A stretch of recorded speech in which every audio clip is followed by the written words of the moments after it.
What is going on, guys? This is Kyle from the Shadow Realm, bringing you a massive update to my Harpy deck list for May 2019. So the last deck list for Harpies that I had, people didn't really like it. It was kind of like just the basic control variant of the deck, and people offered me a lot of suggestions, and some of them I did take. So shout outs to all the commenters out there, but I also added some interesting spicy cards to make this going second Harpies. Yes, you heard it, going second Harpies. Harpies really, just like no other, can break boards. Like, I know that sounds dumb, but bear with me, because we have a very heavy spell trap format, or at least we have some really popular decks that utilize spells and traps. So this deck can just destroy all of them very easily. And it has we add some awesome monster removal so that we just break boards with ease, and it's Harpies and nobody expects it, and it's actually really cool. So I really want to show you guys all the changes I've made. There's a lot to cover. So start off, obviously you have your triple Harpy Channeler. This is still your best starter card. So you basically discard a Harpy and special summon a Harpy from your deck in defense mode. If you want, you can also get your Harpy's pet dragon from this. The only reason you get it is because when a dragon's on the field, she becomes level 7. So you have 2 level 7s, you can make some really nice rank 7 plays. But if not, you don't really need this. It's kind of a brick, but you can always discard it with Channeler to special summon another Harpy, so that's fine. One of the best ones to summon off this effect is your Harpy Perfumer. Harpy Perfumer is also just one of the best normal summons of the deck. So when it's either normal or special summoned, you can just add a spell that specifically lists Harpy Lady Sisters in its card text from your deck to your hand. And then if you control the dragon, you can add 2, but that never happens. So this searches a lot of your very important spells, including the field spell. So that's why Harpy Perfumer is still very, very important. Next we have the triple Harpy Queen. I kept this at 3. I know people said to make it 2. But I just made the field spell at 2 so I can add more spells. But yeah, Harpy Queen is just a little mini terraforming, and it's also a Harpy, so it's searchable, so not that bad. Next you have the Harpy Harpist. Harpist is your best discard fodder, because during the end phase, when she's in the graveyard, you can add a Harpy from your deck to your hand. It has to have 1500 or less attack though. So it's not the best searcher, but you can get your Channeler, your Perfumer, stuff like that. She also has another effect on field, where you can just bounce cards, which doesn't really come up. She's mainly for discard. And then the last Harpy is your one Cyber Harpy Lady. This is necessary because you have Elegant Egotist in this deck. So this one you can special summon from deck. None of the others you can, because they're only considered Harpy Lady on the field. So that's why you need the Harpy Lady, Cyber Harpy Lady. Anyway, that's going to do it for all the Harpies. We actually bumped down quite a few of them, if you noticed from last build. So now we got some pretty spicy options here. So of course you're running the 2 Pankratops. I might bump this up to 3 in the future. I'm not sure though. It's just a great card. Just plop down, destroy some things. Even if you don't, it's just a really big body.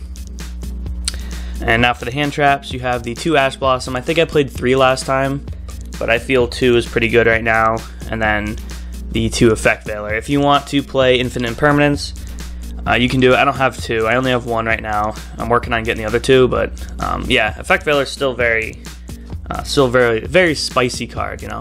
Anyway, now onto the spell lineup. Of course, we have probably one of the most important cards is your Hunting Grounds. You definitely want to see this, which is why Queen is still at 3 here. This isn't at 3 because it actually can become a brick, so you don't want to always search it. And you can also search it off Perfumer, so it's not really a big deal. But anyway, what does it do? Basically, all winged beasts gain 200 attack, not that big of a deal. But whenever you summon a Harpy, you can just target a spell or trap on the field and destroy it. That's not once per turn, so if you just keep summoning, you just keep blowing up your opponent's spells and traps. It's really nice. Next we have the triple Alluring Mirror Split. So all these cards work with your Hunting Ground because they all have effects that they use when they're blown up, because that destruction effect is mandatory, so you have to blow something up.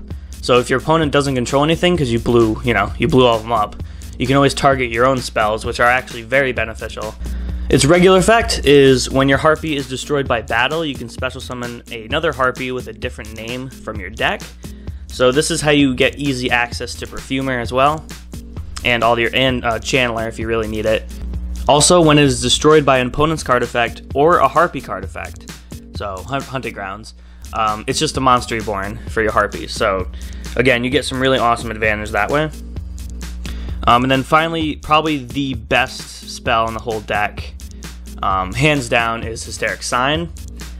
Well, at least the best Harpy spell. So Hysteric Sign is amazing. So when you activate it, you can add Elegant Egotist from your deck to your hand.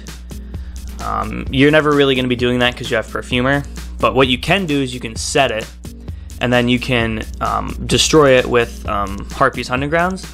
And what this does is, if it was destroyed during the end phase, you get to search for 3 cards, with Harpy cards with different names from the deck to your hand. So this is how you also search the trap card that literally just Azathoths your opponent. So if you're going first, you also have that option. It's just nuts. You also have to keep in mind that this is once per turn and only once that turn. So if you activate it, you can't destroy it for that advantage. You have to set it and do that. And of course, the 1 Elegant Egotist. Again, this is searchable with Hysteric Sign, but it's also searchable with Perfumer. It just special summons a Harpy Lady from deck. So really cool. Anyway, next for the draw power, we have the Triple Pot of Extravagance. This hasn't changed. It can't change. This thing's nuts because this deck doesn't really use the extra deck that much. Even with the Harpy Link that's going to be coming out, I don't know when. It's not that great, so you don't really need to, take this card out. This card is awesome.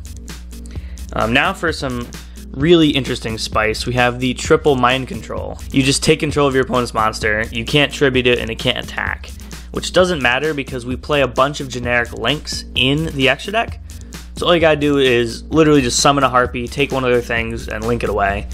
You get some advantage. It's really, really nice.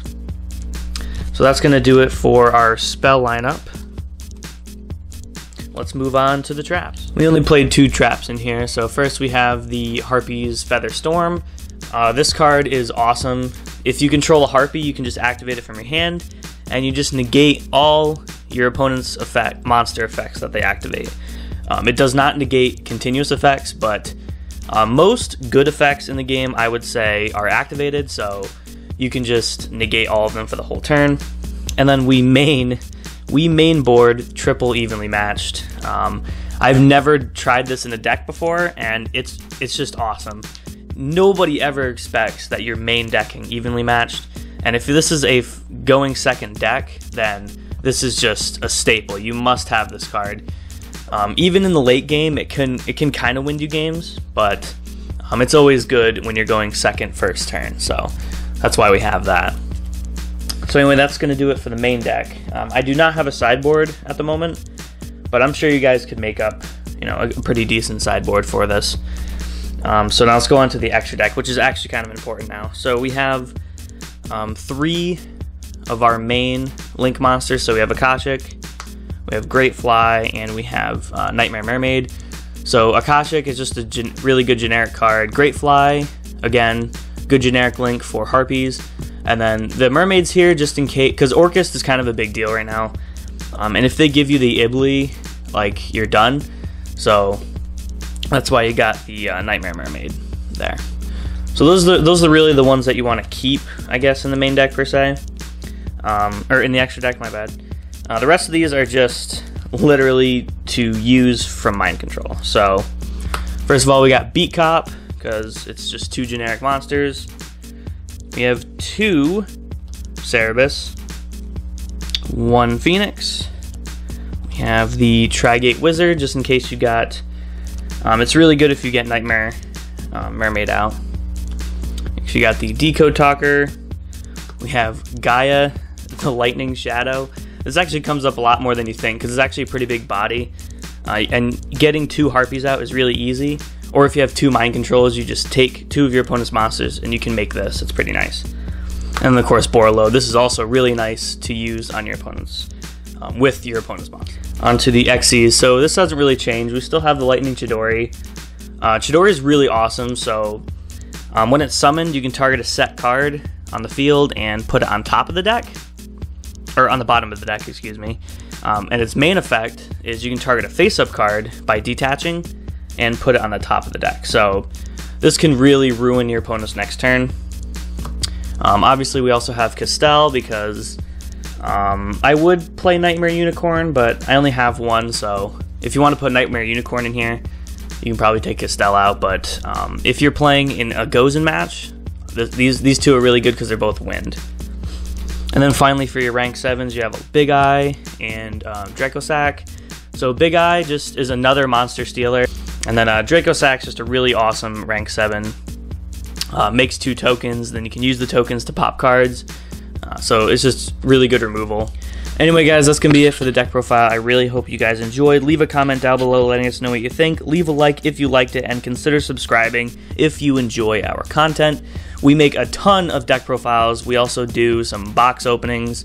We do Yu-Gi-Oh! Live duels. You don't want to miss it. Go ahead and check out our channel. We really appreciate you guys, and we'll see you in the next video.